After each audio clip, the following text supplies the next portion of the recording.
前段时间，娱乐圈的渣男被锤事件层出不穷，一个个花样渣男像是下饺子一样，你争我赶的从神坛径直下到派出所。这让我想起我们的金钱彼岸系列又该更新了。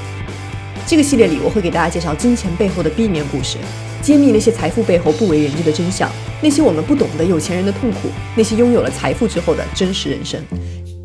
今天我们要讲一个美国史上最著名的花花公子的故事，我们将通过这个故事来展现什么叫任何事情都有正反两面。我会用男主人公和他身边的女性主义者的两种不同视角来解读这个故事。听故事的同时留一个问题，你们想想，这位史上最著名的花花公子和今天被大多数人称为渣男的某些男明星们到底有什么区别呢？后面我们会细说。In the beginning, I set out to make a magazine. That's Marilyn Monroe. She's our pinup girl. What I started was a revolution. 大家好，这里是天才女友，我是天才 G。今天我们要说的这个故事的主人公，一个实现了财富、名声和性三重自由的花花公子，名叫 Hugh Hefner， 休海弗纳。待会儿这哥们儿姓海啊，原来这就是海王本王啊。上世纪60年代，海哥过着所有中产男性梦寐以求的生活，奢华的单身豪宅，传奇的勇士派对，最美的姑娘都在他的怀里待过。他的豪宅也是历史上最著名的豪宅之一，名叫 Playboy Mansion 花花公子庄园。豪宅里面几乎夜夜笙歌，每天晚上办的都是让人想入非非的 party， 各种明星名流挤破了头想进去，可一票难求。另外，他在全世界几乎所有的一线大城市里都有自己的据点，这些据点叫做花花公子俱乐部。俱乐部里面每一个服务生都是身材火辣、穿着性感的兔女郎。同学们，无论你是男生还是女生，你是否幻想过或者憧憬过这样的生活呢？哪怕它不能成为你生活的常态，你是否想体验一天这样的生活呢？这里面当然也引发了非常多的丑闻，海哥也是法院常客，这个我们后面再说。我们先来说说他拥有的另一个重要财产，也是他的发家之本，一本全美销量最高的男性生活方式刊物。有同学可能已经提前猜出了他的名字，对，就是 Playboy 花花公子杂志。那么听说过这本杂志的同学在弹幕扣1，看过这本杂志的请勇敢的扣2。你们可能现在已经不知道什么是杂志了吧？现在还有日常在看杂志的同学吗？作为纸媒黄金年代在杂志工作过的媒体人，我不得不说，这本杂志可以说是行业内的标杆级刊物。不仅因为它史无前例的将男性成人杂志拔高到了有格调、有品味、有文化的三有神坛，还因为它创造了当时的发行量神话。格调和流量一直是媒体行业中大家的左右手，包括今天我做天才女友这个账号，也是很艰难的在这两者中间找平衡。但海哥做到了，不仅有品质，还走量。要知道，在今天这样的流量时代， B 站上一个热门视频点开不要钱都很难上100万播放，而当时花花公子杂志售价60美分，相当于今天的30元人民币，在当时每个月还能卖出100万份。100万份是什么概念？据说当时每4个美国男性中就有1个付费订阅了花花公子杂志，剩下的3个人应该也是找别人借阅的。你想想，今天 B 站上什么样的视频能覆盖全网25%的男性用户呢？好的，同学们，我说了这么多铺垫，不是为了别的，而是想告诉你们，海哥的人生非常精彩。他的人生故事不只是桃色和金色这两种颜色，还是一个非常复杂而多面的传奇。接下来我会用3期视频带大家看完 Amazon 原创剧集一个长达10集的纪录片 American Playboy The Hugh Hefner Story， 全方位展现海哥当年创造的这个花花公子帝国是如何崛起、登顶和陨落的。里面有最美艳的女孩，最有品味的豪宅，以及最深刻的思想，而这一切竟然是由一个平平无奇、情场职场2失意的落魄宅男创造的。大家一定要看到最后，片尾有大彩蛋。1926年，海哥在芝加哥出生了。芝加哥是怎么样一座城市呢？在当时属于思想比较传统，但文化底蕴比较深厚的，有点像中国的哪一个城市呢？你们说吧。海哥父母都是工薪阶层，家里是那种非常保守的教会家庭，一旦他做错事儿，他的外公就会用一条可怕的黑色蛇皮鞭抽他。为什么我只看到了蛇皮2个字？你爸抽你的皮鞭是什么材质的？你还记得吗？海哥在2011年接受采访时说，我之所以成为今天的我，就是因为我来自一个这样的家庭。我的父母是信教徒，我家没有人喝酒，没有人讨论性，没有拥抱和亲吻。我想我从小就看到了这里面很虚伪的一面。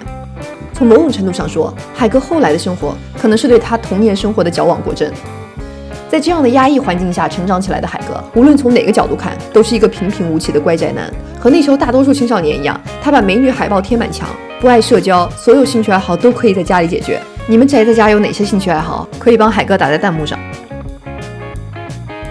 青年海哥的情感生活也非常单纯，在给初恋女友写了几十封情书后，两人终于确定了关系，然后在海哥年仅23岁的时候就结婚了。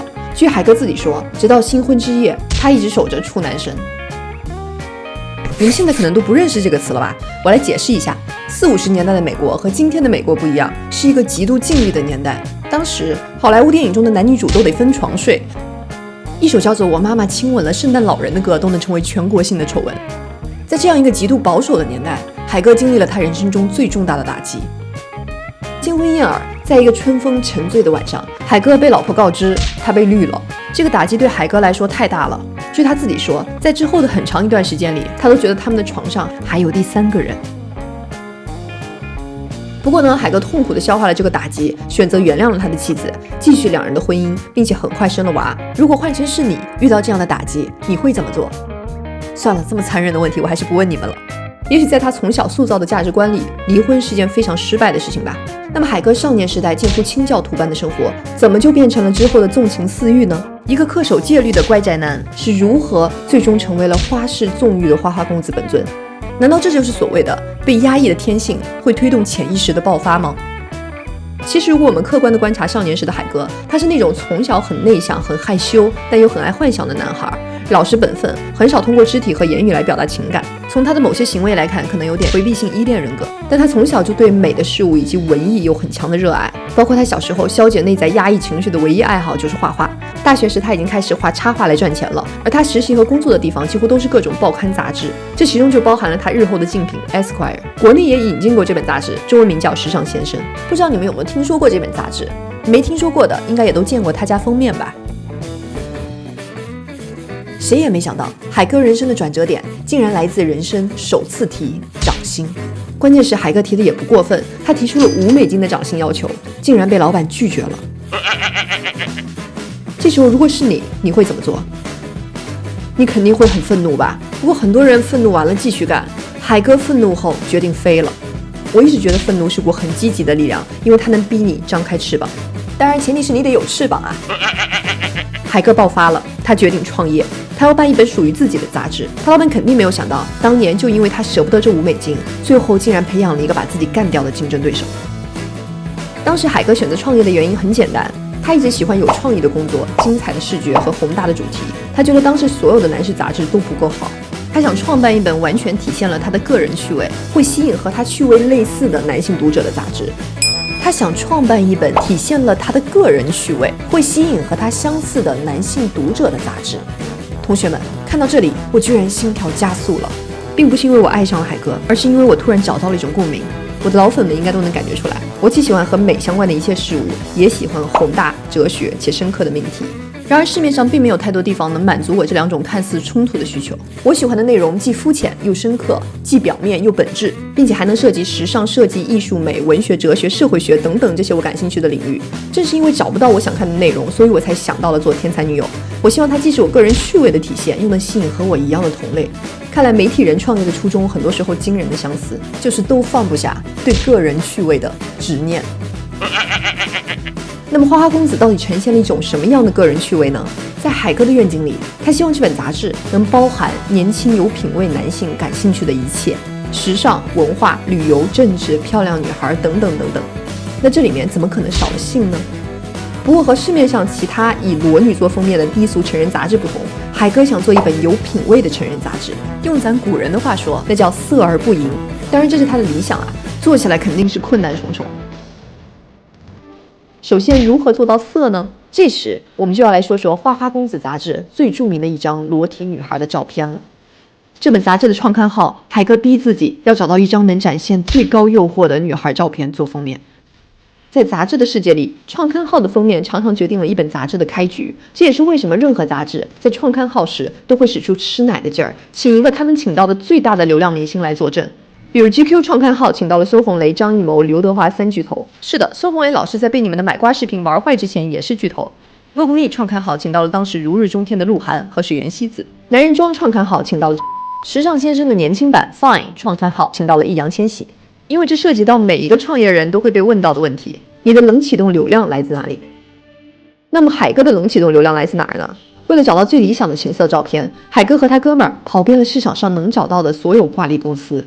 为什么是挂历公司？因为当时只有挂历公司才有裸体女孩的照片。然而他们看了几百张照片，感觉都不够理想，虽然够性感，但不够爆。就在这个时候，命运让海哥注意到了报纸上一个豆腐块大小的广告，有人号称他手里有玛丽莲梦露的裸照。我们在香奈儿那期中就说过，玛丽莲梦露可是1个世纪宅男的女神呢。当然，有关性感，每个年代的解释都不一样。不知道现在你们看玛丽莲梦露还觉得性感吗？我觉得今天很难找到这样一个结合了极度天真和极度性感的女明星。那时候的梦露正是如日中天，当之无愧的时代顶流。海哥遏制住心中的狂喜，拎包直奔这家日历公司买照片。接下来发生的事儿完美展现了海哥天生商人的精明。当时他只剩下$1000的预算了，也就是说，如果梦露的照片在这个价格以内，他就拿定了。但是如果超过了这个价，他再想要也只能当场和梦露吻别了。结果对方张口开价就是$600。海哥心里大喜，但他脸上不动声色。600. Yeah. That's a lot of money. 欲擒故纵了几轮之后，他转身强制表情管理家战术停顿后，回到谈判桌上，一脸严肃地说 Make it 500.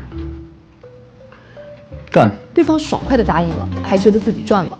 But you pay me now, in cash. 你看，这就是天生的商人，能看到别人看不到的价值，而且绝对不忘了还价。最后，你们猜这本由梦露做封面、内有梦露裸照的创刊号卖得怎么样？有关这张裸照的内幕，我们偏为彩蛋再说。据说海哥特别担心没人买，所以他都没敢把自己的名字写上去，而且连7号都没写，心想万一没下期了呢？然后上市那一天，他特别紧张的去报刊亭中蹲点。哇，这个心情我太能理解了，就像我当时在 B 站发第1期视频一样，18小时蹲点，每看到一个人点赞就高兴老半天。结果呢，海哥的创刊号当然是大卖了，他们一共就印了7万册，在2周内一扫而空，几乎打破了当时的创刊号记录。今天在收藏品市场上，这本创刊号的价格已经卖到了$1万。那么再来说说这本追求色而不淫的杂志是如何做到不淫的呢？那时候的男性杂志，要不就是展现各种色情照片，要不就是讨论如何出去浪、打猎、钓鱼，这些传统意义上属于男性的户外活动。然而别忘了，海哥是宅男出身啊，所以他决定要开创一种全新的宅在家浪的生活方式，简称宅里浪。你是不是感觉 DNA 动了？这是不是也是你梦寐以求的生活方式？宅在家就能满足一切生理心理需求和人生趣味。所以他的杂志里既有高端家居设计、经典文学作品、科幻小说，也有爵士乐品鉴、鸡尾酒调配方法和毕加索画作欣赏，既有轰趴撩妹段子大全，也有防拜金女手册，还有派对上可以玩的能激发性欲的游戏清单。最开创的是 Playboy 第一次提出了花花公子单身公寓的概念。在海哥看来，一个单身男子的理想公寓不应该只是打游戏舒服，还应该充分体现主人的文化趣味。海哥认为花花公子的理想生活应该是在自家公寓里调一杯鸡尾酒，自制2份开胃小食，唱机里放一段经典爵士乐，邀一位红粉佳人坐在经典丹麦设计的沙发上，一起讨论毕加索和尼采。接下来的事情就交给爱与自由了。同学们，花花公子生活方式诞生的60年后，这样的单身公寓你还想要吗？反正我是非常想要。无论男生女生，你们理想中的单身公寓是这样的吗？也是这样充满爱与自由的吗？原来海哥卖的情色不只是杂志，还是一种生活方式。我觉得这恰恰就是文化的价值。什么都可以是文化，时尚可以是文化，酒可以是文化，性也可以是文化。正是文化赋予了这些话题更深的价值，也让它们更有商业价值。就这样，花花公子开始超越一本杂志，成为了一个品牌。我们再来复盘一下海哥是如何把格调和流量这2块看似相悖的东西拿捏得死死的，创办了这样一本出版界的奇迹的。有一说一啊，我觉得在这点上，海哥真的是很有自己的2把刷子的。首先，他用人性最根本的需求性带来流量。当然，流量和争议永远是手牵手的好朋友。一本印着裸体照片的杂志，很容易被人认为是 low 的、下流的、上不了台面的。然而，世间万物都有它的两面性。敢把裸照印在封面上当街叫卖的杂志，它也可能代表了某种先锋、前卫、不虚伪的价值观。一个不惧怕展示性的杂志，也可以代表某种思想的自由，代表某种挑战主流城府观念的勇气，因为它不怕挑衅。这位海哥后来把杂志发展成种族平等宣言、同性权益的阵地，提供了绝有力的条件和价值观的沃土。你想啊，一本以情色照片起家的杂志，最后竟然成为了美国性解放、种族运动、同性运动，甚至女性解放运动的阵地。你是不是觉得越听越离谱？这些我们下期再说。总之，离谱程度一定会震碎你的三观。说到这里，我必须要说一句，我觉得所有牛逼的创业者，无论什么行业，最大的共通点就是敢于不同。无论是乔布斯创造的最不像传统手机的苹果，还是香奈儿创造的最不像传统香水的5号，海哥创造的最不像传统男性杂志的 Playboy， 哪个不是敢于不同？不是一点不同，而是10倍、100倍的不同。正是这些敢于不同的想法，带来了非常创新的产品，并且最终重新定义了什么是新一代的手机、新一代的香水、新一代的男性时尚杂志。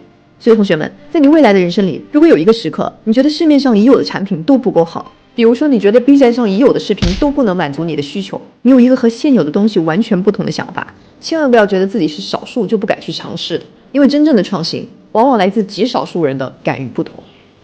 好了，我把自己说激动了，今天就说到这儿。花花公子的创业史真的是非常精彩，我们一共会分3期去讲他创业中的3级火箭。今天第1集火箭，我们讲了花花公子创刊号怎么一炮而红的。